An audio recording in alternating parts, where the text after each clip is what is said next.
Hello दोस्तों, मैं मोहित वासवान स्वागत करता हूं आपका इस सामान्य विज्ञान जनरल साइंस की सीरीज़ में। हमको इस सीरीज़ को चलाते चलाते काफ़ी टाइम हो गया। लगभग हम इसमें ऑलरेडी 20 लेक्चर कंप्लीट कर चुके हैं और ये जो आज का लेक्चर होने वाला है यह है लेक्चर नंबर 21। ये भी अभी जनरल साइंस में फिज़िक्स सब्जेक्ट को हम अभी कवर कर रहे हैं। उसके बाद कम्स है बायोलॉजी और कंप्यूटर साइंस, उनकी उपयोगिता को देखते हुए हम कवर करेंगे। और सबसे लास्ट में हम केमिस्ट्री को रखेंगे, क्योंकि रसायन विज्ञान से बहुत कम प्रश्न पूछे जाते हैं, तो उससे एक तो जो इम्पोर्टेंट टॉपिक हैं जिनसे ही प्रश्न बनता है उसको ही कवर करेंगे। ऑलरेडी हम इसमें 3 यूनिट हैं उनको कंप्लीट कर चुके हैं। यूनिट 1 थी यांत्रिकी यानी कि मैकेनिक्स, उसमें हमने लगभग 210 से भी ज़्यादा प्रश्नों का यहाँ पे अभ्यास किया था। उसके बाद दूसरी इकाई की थी हमने ऊष्मा हीट, जिसमें हमने 170 से भी ज़्यादा प्रश्नों का अभ्यास किया। और उसके बाद तीसरी इकाई थी ध्वनि साउंड, जिसमें हमने 80 से भी ज़्यादा प्रश्नों का अभ्यास किया। उसी क्रम में अब हम आ गए हैं इकाई नंबर 4 तक, और आज से हम शुरू कर रहे हैं इस यूनिट 4 को, जिसका नाम है प्रकाश यानी कि लाइट। इसमें प्रकाश से संबंधित जितने भी कॉन्सेप्ट हैं उन पर क्वेश्चन होंगे। मैं यहाँ पे क्वेश्चन भी बताऊँगा आपको और साथ ही साथ कॉन्सेप्ट भी समझाऊँगा।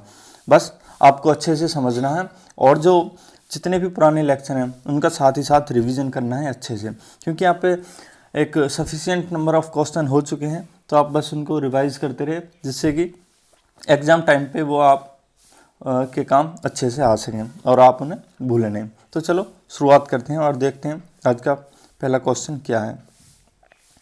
क्वेश्चन नंबर 1 है कि प्रकाश छोटे छोटे कणों से मिलकर बना है, यानी कि जो प्रकाश है वो छोटे छोटे कणों से मिलकर बना है, जिसे कहते हैं। ऑप्शन ए परमाणु, option B neutron, option C positron, option D photon.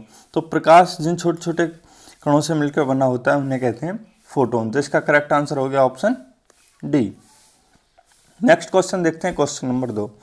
Question number 2 है कि प्रकाश तरंग किस प्रकार की तरंग है। ऑप्शन ए अनुप्रस्थ तरंग, ऑप्शन बी अनुदैर्घ्य तरंग, ऑप्शन सी उपयुक्त दोनों यानी कि बोथ, ऑप्शन डी इनमें से कोई नहीं यानी कि नन ऑफ द अबव। तो जो अनुप्रस्थ तरंग होती हैं उन्हें ट्रांसवर्स वेव बोलते हैं, और जो अनुदैर्घ्य तरंग होती हैं उन्हें लॉन्गिट्यूड वेव्स बोलते हैं। तो इसका जो करेक्ट आंसर है वो है ऑप्शन ए, अनुप्रस्थ तरंगें। जो प्रकाश तरंगें होती हैं वो ट्रांसवर्स टाइप की वेव्स होती हैं, यानी कि अनुप्रस्थ तरंगें होती हैं। और जबकि हमने लास्ट वाली यूनिट में आपको जो ध्वनि से संबंधित थी उसमें बताया था कि जो ध्वनि है वो अनुदैर्घ्य तरंग के रूप में होती है। इसके बाद नेक्स्ट क्वेश्चन देखते हैं, क्वेश्चन नंबर 3। क्वेश्चन नंबर 3 है कि प्रकाश का तरंग सिद्धांत किसके द्वारा प्रतिपादित किया था। यानी कि जो वेव्स थ्योरी थी लाइट की वो किसके द्वारा दी गई थी, यानी कि किस वैज्ञानिक ने इसको बताया था। तो जो इसका करेक्ट आंसर है वो है ऑप्शन बी, हाइगेनस नाम के वैज्ञानिक द्वारा ये सिद्धांत दिया गया था। ये कुछ इसमें अभी स्टार्टिंग है, तो फैक्चुअल क्वेश्चन होंगे जो फैक्ट के रूप में आपको याद रखने हैं। इसके बाद नेक्स्ट क्वेश्चन है क्वेश्चन नंबर 4। इसमें पूछा है कि निम्नलिखित में से किस घटना के आधार पर प्रकाश तरंगों के अनुप्रस्थ होने की पुष्टि होती है। ऑप्शन ए द्वि अपवर्तन, ऑप्शन बी व्यतिकरण यानी कि इंटरफेरेंस, ऑप्शन सी ध्रुवण पोलराइजेशन, ऑप्शन डी परावर्तन यानी कि रिफ्लेक्शन। तो ऐसे इसमें कौन सा ये चीज़ है, यानी कौन सी घटना है जिसके आधार पर हम ये पहचान सकते हैं कि जो प्रकाश तरंगें हैं वो अनुप्रस्थ तरंगें हैं। तो इसका जो करेक्ट आंसर है वो है ऑप्शन सी ध्रुवण यानी कि पोलराइजेशन। अगर हम किसी चीज़ का पोलराइजेशन कराते हैं, अगर वो अनुप्रस्थ तरंगें हैं यानी ट्रांसवर्स वेव हैं, तो उनका पोलराइजेशन पॉसिबल है। अगर वो अनुदैर्घ्य तरंग हैं तो उनका पोलराइजेशन नहीं हो सकता। तो इसी से हम इन तरंगों का पता लगा सकते हैं कि ये अनुप्रस्थ तरंगें हैं। इसके बाद क्वेश्चन नंबर 5। क्वेश्चन नंबर 5 है कि प्रकाश एक प्रकार की विद्युत चुंबकीय तरंग है, यानी कि इलेक्ट्रोमैग्नेटिक वेव्स है। यह सर्वप्रथम किसने बताया। ऑप्शन ए न्यूटन ने, ऑप्शन बी हाइगेनस ने, ऑप्शन सी ग्रेमोल्डी ने और ऑप्शन डी मैक्सवेल ने। तो इसका करेक्ट आंसर है ऑप्शन डी मैक्सवेल नामक वैज्ञानिक ने ही बताया था सबसे पहले कि जो प्रकाश है वो एक टाइप की इलेक्ट्रोमैग्नेटिक वेव्स है।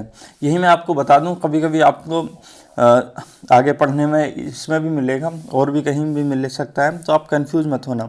प्रकाश तरंग और कण दोनों के गुण प्रदर्शित करता है। इसमें दोनों के गुण हैं, कभी ये तरंग के रूप में अपने गुण प्रदर्शित करेगा और कभी कण के रूप में, तो आप इसमें कभी कंफ्यूज मत होना। इसके बाद नेक्स्ट क्वेश्चन, क्वेश्चन नंबर 6, किसने सर्वप्रथम यह दिखलाया कि प्रकाश तरंगों का विवर्तन होता है? तो इसमें भी वैज्ञानिक का नाम आपको बताना है। Option A Grimaldi, option B Young, option C Maxwell, option D Foucault. तो इसका करेक्ट आंसर है ऑप्शन ए ग्रेमोल्डी। ये भी फैक्ट के रूप में आपको याद रखना है। क्वेश्चन नंबर 7, क्वेश्चन नंबर 7 है कि प्रकाश विद्युत प्रभाव का प्रतिपादन किसने किया था? यानी कि लाइट का जो इलेक्ट्रिक इफेक्ट है वो किसने बताया था? Option A Compton, option B Maxwell, option C Einstein, option D Newton.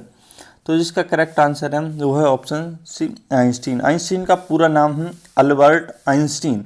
तो अल्बर्ट आइंस्टीन जो वैज्ञानिक थे, उन्होंने ही सबसे पहले प्रकाश विद्युत प्रभाव बताया था लोगों को, यानी कि उसका प्रतिपादन किया था या समझाया था।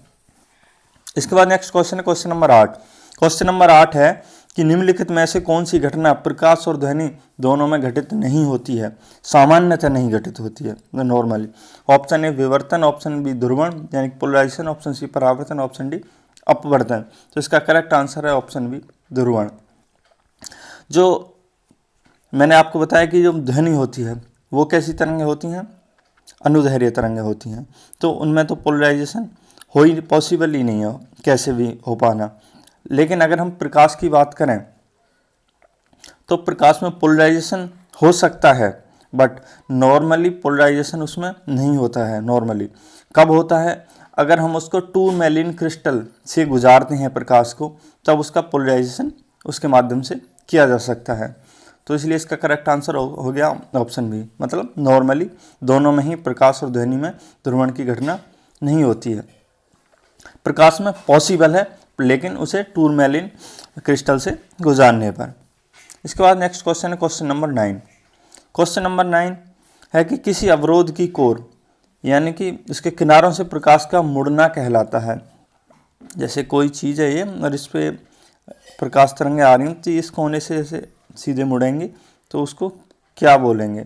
ऑप्शन ए विक्षेपण, ऑप्शन ए विवर्तन, ऑप्शन सी अपवर्तन, ऑप्शन डी व्यतिकरण।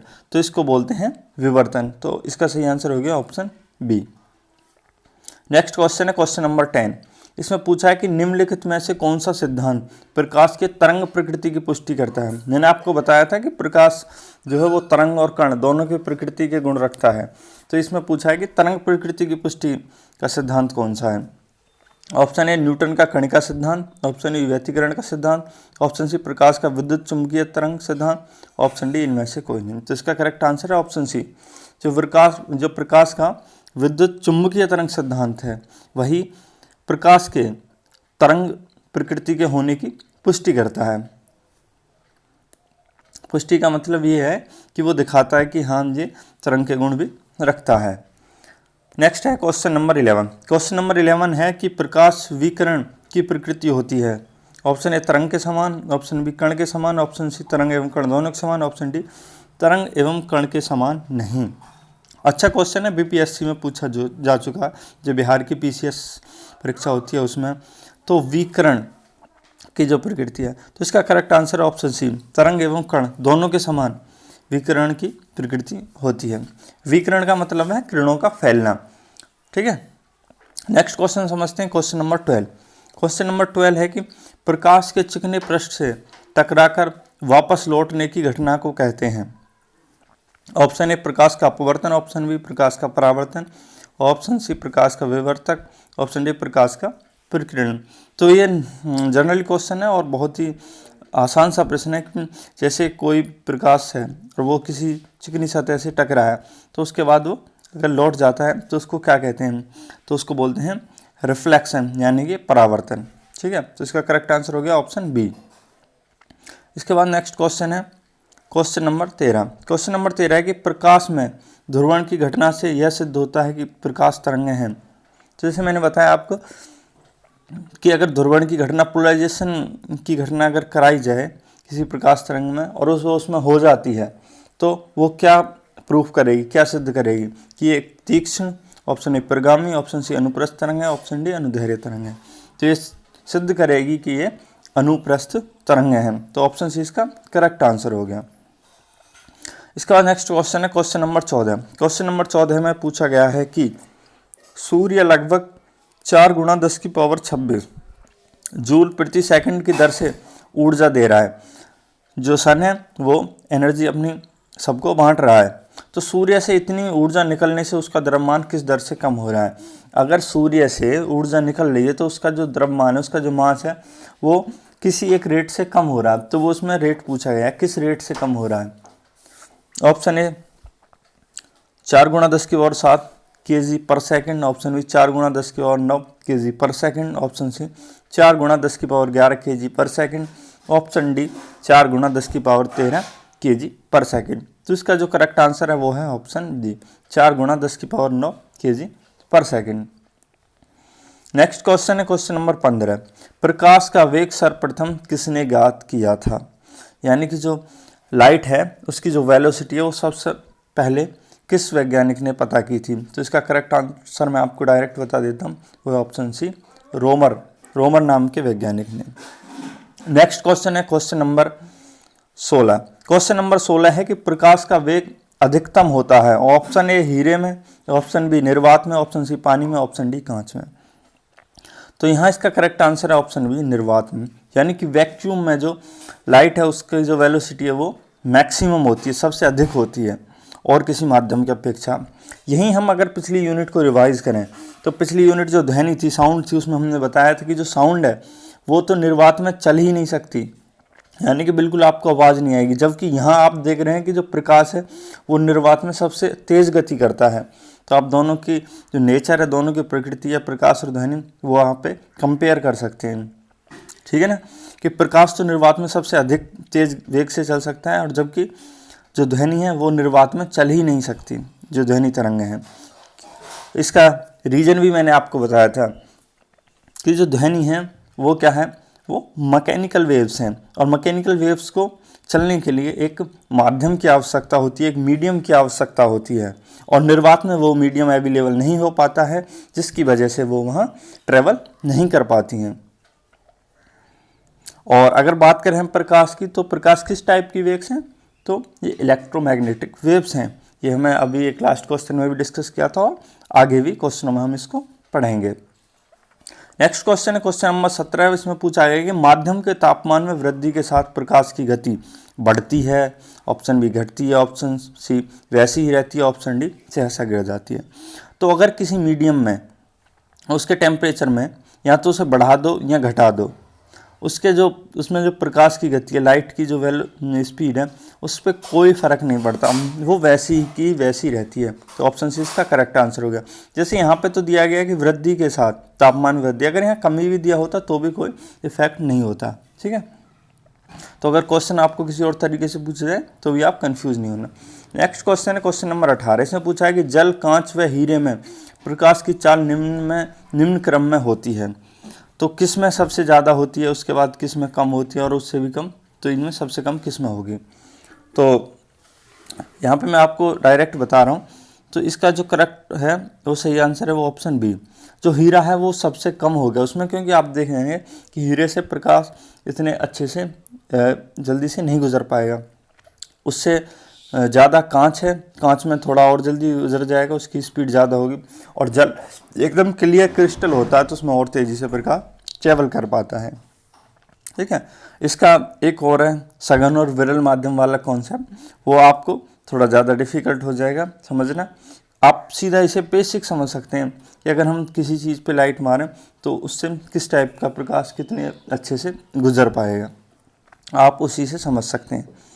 वैसे इसे अगर साइंटिफिक लैंग्वेज में समझें तो विरल और सघन 2 प्रकार के माध्यम होते हैं, उनके ऊपर यह निर्भर करता है। इसके बाद क्वेश्चन नंबर 19।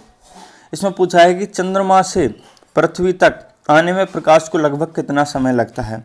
यानी कि अगर चंद्रमा से कोई लाइट चली तो उसे पृथ्वी की सतह तक आने में लगभग कितना टाइम लग जाएगा। Option A 8 minute, option B 8 second, option C 1 second, option D 100 second. तो इसका करेक्ट आंसर है यहाँ पे ऑप्शन ए 1 सेकंड, क्योंकि जो चंद्रमा से पृथ्वी तक किसी भी प्रकाश तरंग को आने में लगभग 1.3 सेकंड लगता है। तो यहाँ पे 1.3 तो कोई ऑप्शन है नहीं, तो उसके सिमिलियर यहाँ पे सबसे जो नज़दीक है वो है 1 सेकंड। तो हमारा करेक्ट आंसर हो गया option A, sorry option C 1 second. Next question number 20, इसमें पूछा गया सूर्य के प्रकाश को धरती की सतह पर पहुंचने में लगने वाला समय लगभग। वहाँ चंद्रमा से पृथ्वी पूछा है, यहाँ सूर्य से पृथ्वी की सतह पर आने में, ठीक है। तो जो कोई भी जो ऐसे सूर्य का प्रकाश है वो पृथ्वी की सतह तक आने में कितना टाइम लेता है सूर्य से, क्योंकि दूरी काफ़ी ज़्यादा है। चंद्रमा तो फिर भी पृथ्वी के करीब है, लेकिन सूर्य बहुत ज़्यादा दूर है, तो उसको आने में और ज़्यादा टाइम लगेगा। तो देखते हैं इसका सही आंसर क्या ऑप्शन है। 4.2 second, option B 4.8 second, option C 8.5 second, option D 3.6 घंटे। तो इसका जो करेक्ट आंसर है वो है ऑप्शन सी। लगभग 8.5 मिनट लग जाते हैं सूर्य के प्रकाश को, यानी कि सनलाइट को पृथ्वी तक आने में, धरती की सतह तक आने में। नेक्स्ट क्वेश्चन है क्वेश्चन नंबर 21। क्वेश्चन नंबर 21 में पूछा है कि जो प्रकाश की गति है, यानी कि जो लाइट की स्पीड है वो कितनी है, कितनी स्पीड से लाइट ट्रेवल करती है, कितनी स्पीड से कोई प्रकाश चलता है।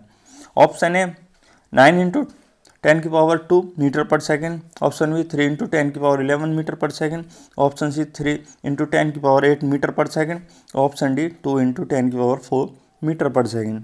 ये जेपीएससी यानी कि झारखंड पीसीएस में पूछा जा चुका है, और प्रश्न भी अच्छा और डायरेक्ट इस टाइप के प्रश्न एग्जाम में पूछ ले जाते हैं, सीधे वैल्यू पूछ लेगा। तो इसका करेक्ट आंसर है ऑप्शन सी 3 × 10⁸ मीटर प्रति सेकेंड। आप इसको ज़रूर याद रखेंगे। इसके बाद नेक्स्ट क्वेश्चन है क्वेश्चन नंबर 22। क्वेश्चन नंबर 22 है कि सूर्य ग्रहण के समय सूर्य का कौन सा भाग दिखाई देता है।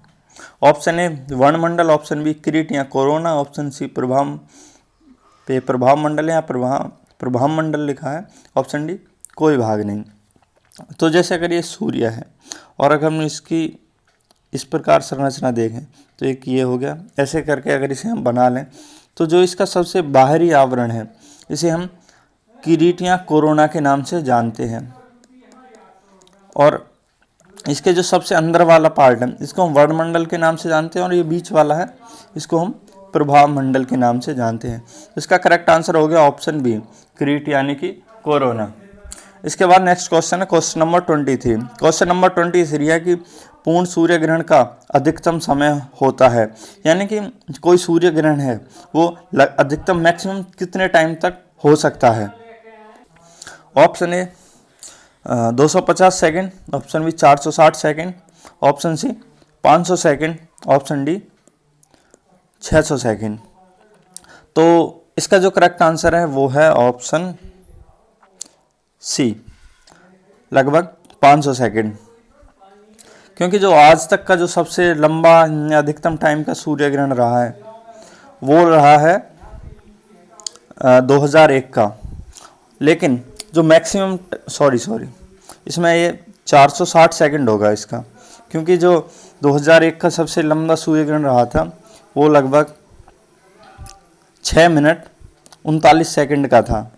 तो 6 मिनट 39 सेकंड को अगर सेकंड में कन्वर्ट करेंगे तो 6 × 60 प्लस 39 को 40 कर लो ओवरऑल वैल्यू, तो ये 360 प्लस 40, तो ये लगभग 400 सेकंड हो जाएगा। यहाँ पे 400 सेकंड कुछ नहीं दिया है, लेकिन 460 सेकंड तक मैक्सिमम जा सकता है, जबकि 400 सेकंड का ऑलरेडी हो चुका है।